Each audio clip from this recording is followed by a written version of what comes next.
اللہ کا ماننے والا ایسا پرہیزگار بنا کہ مجھے امامت کے مقام پر فیض فرما۔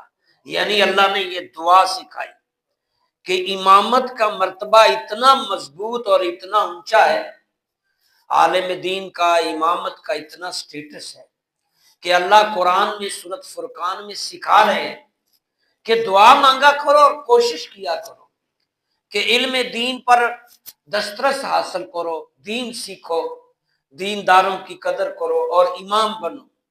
حضرت ابراہیم علیہ السلام نے اور آپ کے بیٹے اسماعیل علیہ السلام نے خانہ کعبہ تعمیر کیا، تو اللہ نے اس خوشی میں کہ انہوں نے میرا گھر بنایا ہے تو حضرت ابراہیم علیہ السلام کو امامت کا عہدہ عطا فرمایا۔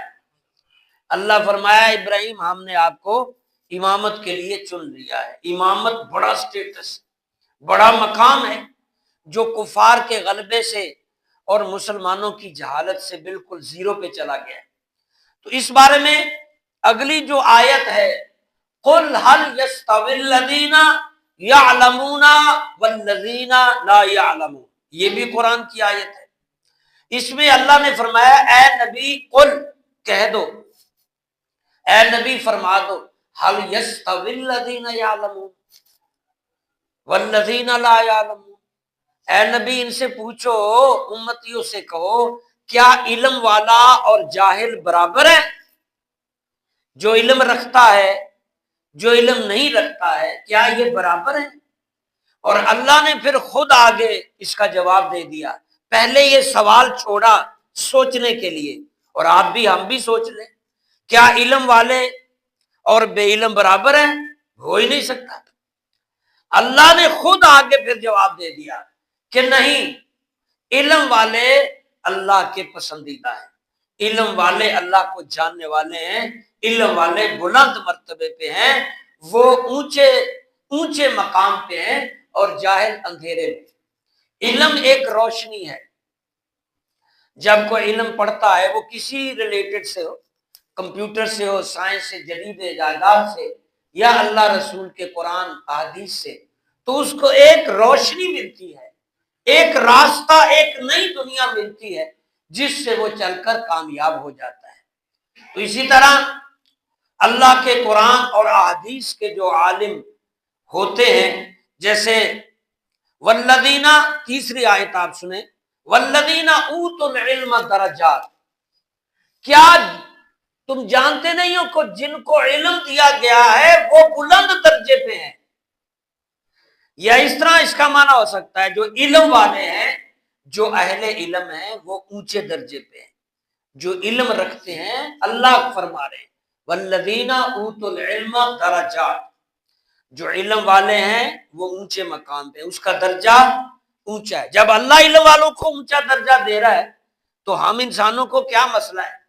ہم علم والوں کو اونچا درجہ اللہ نے دیا نا، تو ہم قدر کریں، ان کی عزت کریں، بھائی اللہ نے ان کو دیا، یہ محنت کیا، انہوں نے علم سیکھا ہے اور اس راستے میں اپنی جوانی بچپن خرچ کی ہے، پھر اللہ نے چوز کیا ہے، اللہ نے انہیں پسند کیا۔ والذین اوتوا العلم درجات، اللہ نے علم والوں کو درجے بلند عطا فرمائے، علم والوں کے درجے اونچے کیے۔ چلو اگلی آیت، چوتھی آیت میں بھی آپ کچھ اور مزید سیکھیں گے۔ فَاسْأَلُوا أَهْلَ الذِّكْرِ إِن كُنتُمْ تَعْلَمُونَ، اے نبی صلی اللہ علیہ وسلم اپنی امتیوں سے کہہ دو کہ وہ علم والوں کے پاس بیٹھا کریں، علم والوں سے دین سیکھا کریں۔ فَاسْأَلُوا، سوال کرنا، سیکھنا، پوچھنا، علم لینا۔ تو اللہ نے یہ حکم بھی دیا ہے کہ اہل علم جو لوگ ہیں، جو دین کو سمجھتے ہیں، جو اس شعبے کے ریلیٹڈ لوگ ہیں، ان کے پاس بیٹھو، ان سے فیض یاب ہوا کرو، ان سے سیکھا کرو، ان سے معلومات لیا کرو۔ اب اسی آیت سے ریلیٹڈ ایک حدیث مبارکہ مسلم شریف میں درج ہے۔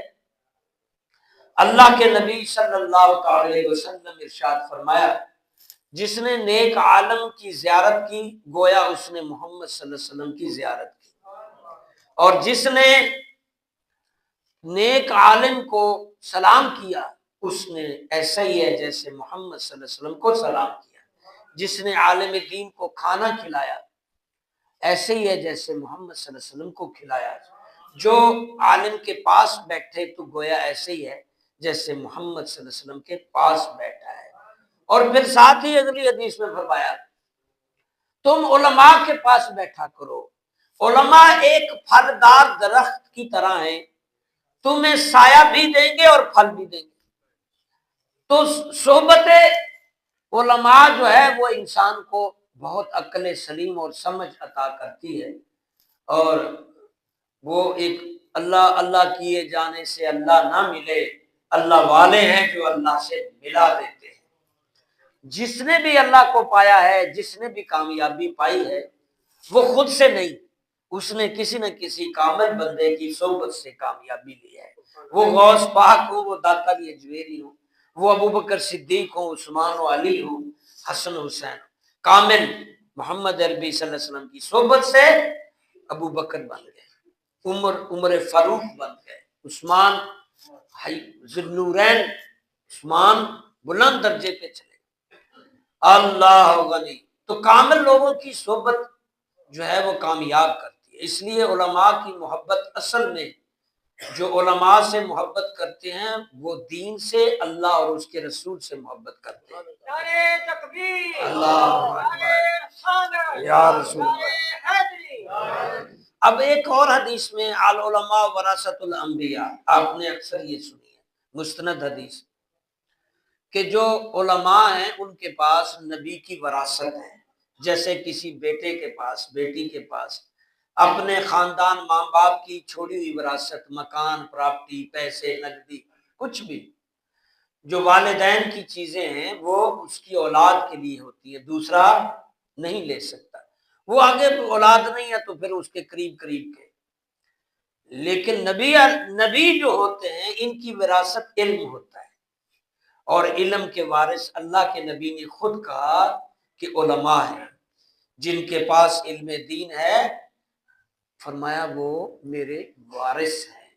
علماء نبی علیہ السلام کے وارث، وارثوں کی قدر کریں، وارثوں کا احترام کریں۔ اللہ غنی۔ یہ علماء ہی کی بدولت ہے کہ آج دین دنیا بھر کے کونے کونے میں ہے۔ نبی علیہ الصلوۃ والسلام نے فرمایا لا نبی بعدی، میرے بعد کوئی نبی نہیں مگر میرے امت کے جو علماء ہیں وہ انبیاء بنی اسرائیل کا کام سر انجام دیں گے، یا یوں کہہ لو کہ نزہت المجالس میں کہ انبیاء جو بنی اسرائیل کے تھے، رسولوں کے متحد جو انبیاء تھے، فرمایا میری امت کے نیک علماء بھی اسی طرح ہیں، یعنی وہ کام کریں گے۔ وہ انبیاء جو بنی اسرائیل کے تھے ان میں کچھ رسول تھے، کچھ نبی، جو رسول تھے ان کا کلمہ، ان کی شریعت نبی آگے پھیلاتے۔ مثال کے طور پر حضرت موسیٰ علیہ السلام رسول بھی ہیں، کلمہ ہے لا الہ الا اللہ موسیٰ کلیم اللہ، اور آپ کے بھائی تھے ہارون علیہ السلام، نبی تھے لیکن رسول نہیں تھے، تو وہ موسیٰ علیہ السلام والا ہی کلمہ شریعت آگے پھیلاتے۔ اس طرح آپ کو پتہ ہے 1.25 لاکھ کم و بیش انبیاء آئے ہیں، ان میں صرف 313 رسول ہیں جن کا کلمہ چلتا ہے، تو رسول باقی سارے جو ہزاروں میں ہیں، جو لاکھ سے زیادہ ہیں، وہ نبی ان رسولوں کا ہی کلمہ آگے۔ تو فرمایا میرے بعد نبی نہیں لیکن میری امت کے علماء نبیوں کی طرح کا کام کریں گے، نبیوں کی طرح کا سٹیٹس ہوگا کہ وہ دین پھیلائیں۔ اور آپ دیکھتے ہیں صحابہ کرام نے کتنا کام کیا نبی علیہ السلام کے وصال کے بعد اور آپ کی زندگی میں بعد میں۔ کیا نبی علیہ السلام کی حیات ظاہریہ میں محدود ایریا فتح ہوا تھا، محدود مسلمان تھے، لیکن ابو بکر کے دور میں آپ دیکھیں کتنا ایریا، کتنی زمین ملک مسلمان ہوتے چلے گئے۔ عمر کے دور میں دیکھ لیں، عثمان کے دور میں، حضرت علی کے دور میں دیکھ لیں، آگے چلتے جائیں۔ دوسرے خطوں ملکوں میں 3 بر اعظموں تک اسلام چلا گیا۔ دنیا کے ٹاپ 3 ایک وقت تھا جو دنیا کا سب سے زیادہ پایا جانے والا جو مذہب تھا وہ اسلام تھا۔ مسلمان دنیا کے ٹاپ 3 مذاہب میں تھے، اونچے ترین، زیادہ فرسٹ پرائرٹی تھے۔ لیکن وقت کے ساتھ ساتھ جب کفر نے ہمارے علماء اور عوام کے درمیان فاصلہ بڑھایا اور ان کا مقصد تھا پسے پشت ڈالنا، کمزور کرنا۔ تو مختلف طریقوں سے سب سے پہلے انہوں نے ادارے جو ہیں ان کو اندر پارٹیشن کی، اسلام کا علیحدہ مدرسہ بنا دیا اور دنیاوی تعلیم کا علیحدہ سکول بنا دیا۔ اس سے پہلے آپ دیکھ لیں، انگریز جب برطانیہ کا راج تھا، پوری دنیا پہ برطانیہ کا غلبہ تھا، تو اسلام کو کمزور کرنے کے لیے یہاں بر صغیر میں اس نے، بلکہ دنیا بھر میں، دنیاوی تعلیم کے علیحدہ سکول بنا دیے، کالج، اور جو دینی تعلیم کے علیحدہ، باقاعدہ خود پیسے لگائے۔ یہ دارالعلوم دیوبند، بڑے بڑے مدرسے خود انگریز نے پیسے لگا کے بنا دیے، بڑے بڑے علماء کو بٹھا دیا، بڑے بڑے سکول خود بنائے۔ یہاں لاہور میں کتنے سکول ہیں، گیریجن وغیرہ دوسرے، وہ جی جس سے پڑھے ہیں، جی سی وغیرہ سکول تھا، کالج۔ تو باہر کیا ہے، اس دن سے پھر یہ ہوا کہ وہاں جو سکول کالج میں پڑھنے والے یا اس کے ساتھ ریلیٹڈ پیرنٹس، انتظامیہ یا اس سے پسند کرنے والے لوگ ایک گروپ بن گیا، مدرسہ اور مسجد میں پڑھنے والے بچے اور والدین اور جو متعلقین کو وہ علیحدہ گروپ ہو گیا۔ اب یہ دو گروپ بن گئے، ایک کو مذہبی گروپ، ایک وہ جو سوشلزم، جدیدیت والا مذہب۔ اب یہ دونوں پروان چڑھتے گئے، دیکھتے ہی چند سالوں میں ان دونوں کو پھر ٹکرا دیا۔ اب پچھلے کئی سالوں سے ٹکرا رہے ہیں، مذہب کے ساتھ سوشلزم، جدیدیت، یہ ٹکرا رہا ہے۔ یہ پہلے نہیں تھا۔ آپ اعلیٰ حضرت کو جانتے ہیں، مجدد الثانی، امام فخر الدین رازی کو جانتے ہیں، حضرت عبد القادر جیلانی کو جانتے ہیں، حضرت داتر جانتے ہیں، پیر مہر علی، بڑے بڑے بزرگ۔ وہ جب پڑھتے تھے تب دین اور دنیا کی تعلیم اکٹھی ہوتی تھی۔ آپ یہ نہ سوچ لینا کہ ہمارے مدرسے میں دنیاوی تعلیم نہیں تھی، ازل سے تھی۔ ہمارے دینی مساجد مدارس میں سائنسدان پیدا ہوتے تھے۔ یہ آپ کبھی ہسٹری گوگل سے سرچ کر لیں، ہاں جی، آپ تاریخ سے سب پڑھیں، ہمارے مدرسوں سے، مساجد سے بڑے بڑے ڈاکٹر، سائنسدان، حکیم، بڑے بڑے ریسرچر پیدا ہوتے تھے۔ دین اور دنیا کٹھی پڑھائی جاتی تھی۔ جب نے اب انگریز نے یہ سوچا، یہ علیحدہ علیحدہ کر دیا، اور آپ کی اکثریت اب سکول کالج میں جاتی ہے، دین سے وہ کامیاب ہو رہا ہے۔ ہم نہیں کہتے نہ جاؤ، لیکن آپ دین کہاں پڑھا رہے؟ نہیں پڑھا رہے۔ اب مشکل ہو رہی ہے کہ ایک جگہ ہی پڑھایا جا سکتا ہے نا، یا مدرسے میں یا سکول کالج میں۔ اب ادھر پڑھائیں 16 سال تو وہ کچھ اور بن جاتا ہے، ہاں جی، ٹک ٹاکر، ادھر پڑھائیں کچھ اور بن جاتا ہے۔ یہ اکٹھا ہوتا، پہلے وہ پھر ادھر پڑھے 16-20 سال، پھر ادھر پڑھے، تب تو ایج ختم ہو، اتنا کون کرتا ہے۔ تو ہمارے جو ادارے تھے وہ دونوں دین اور دنیا پڑھا کر ایک عجیب شاہکار پیدا کرتے تھے، اور ان شاہکار کے نام آپ نے سن رکھے، امام ابو حنیفہ، امام احمد بن حنبل، امام مسلم، امام مالک، کیا کیا ریسرچر تھے، فقہا تھے، پی ایچ ڈی سے بھی اوپر والی تعلیم تھی۔ تو علماء، جب تک یہ کافروں نے دین علیحدہ دنیا علیحدہ نہیں کیا، علماء دین دنیا کٹھے پڑھتے تھے، اور آج بھی بہت سے ادارے پڑھا رہے ہیں اپنے وسائل سے۔ تو اب اس پرفتن دور میں علماء کے خلاف سوشل میڈیا پہ ایک تذلیل، توہین اور کردار کشی سوچی سمجھی منصوبے کے تحت چل رہی ہے۔ مزید ہمارا علماء کا اور عوام کا فاصلہ بڑھایا جا رہا ہے۔ یاد رکھو، جس نے علماء کی توہین کی، کردار کشی کی، اس نے اللہ کے دین اور اللہ کے نبی رسول، یہ میں ایک حدیث آخری سنا کے بعد، جو حضرت محمد صلی اللہ علیہ وسلم کا اہم پیغام امت کے نام، یعنی آپ کی حدیث، نبی صلی اللہ علیہ وسلم نے ارشاد فرمایا، یا تو عالم دین بنو، یا طالب علم بنو، یا علم سننے سمجھنے والا بنو، یا علماء کی صحبت و محبت کرنے والا بنو۔ 4 کیٹیگری فرمائی، علم دین پڑھو، یا پھر علم دین پڑھاؤ، یا تیسری کیٹیگری علم دین کے پاس بیٹھو اور سننے والے، سماعت کرنے والے، اور چوتھی علماء سے محبت کرو۔ اور فرمایا 5ویں جو قسم ہے اس میں داخل نہ ہونا ورنہ ہلاک ہو جاؤ گے۔ اب 5ویں قسم کیا ہے؟ علماء کی مخالفت، کردار کشی، گالی گلوچ۔ ہر بندہ اپنی آنکھ سے دیکھتا ہے، المومن مرآۃ المومن، ہر بندہ اپنے آپ کو دوسرے میں دیکھتا ہے۔ ایک جاہل اور ناگوار آدمی وہ علماء کو اپنی آنکھ سے دیکھ رہا ہوتا ہے، اس کو وہ اپنے والی خرابیاں ادھر نظر آ رہی ہوتی ہیں۔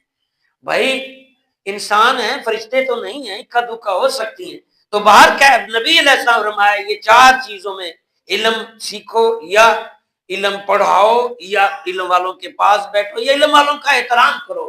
پانچویں بات نہیں، یہ نہیں کرنا کہ آپ ان کی توہین شروع کر دو، ان کے بے ادبی شروع کر دو۔ فرمایا اس سے تم اللہ سے جنگ جائے، یہ حدیث قدسی میں فرمایا یہ اللہ کے ساتھ اعلان جنگ ہوگا، پھر اللہ تم سے ٹکرائے گا۔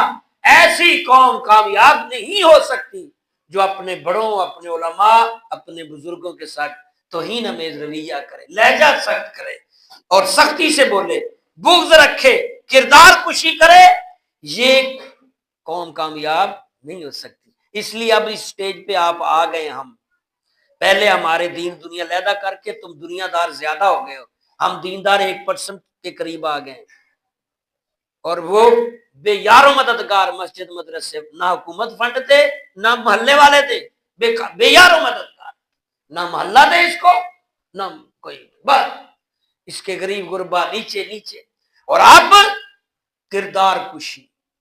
حضرت امام ابو حنیفہ فرماتے ہیں کہ جو سید علی رضی اللہ کی ریفرنس سے جوہلا جو ہیں اہل علم کے دشمن ہوتے ہیں، جاہل آدمی علم والوں کے کدی بھی جاہل دیتے عالم دی بننی۔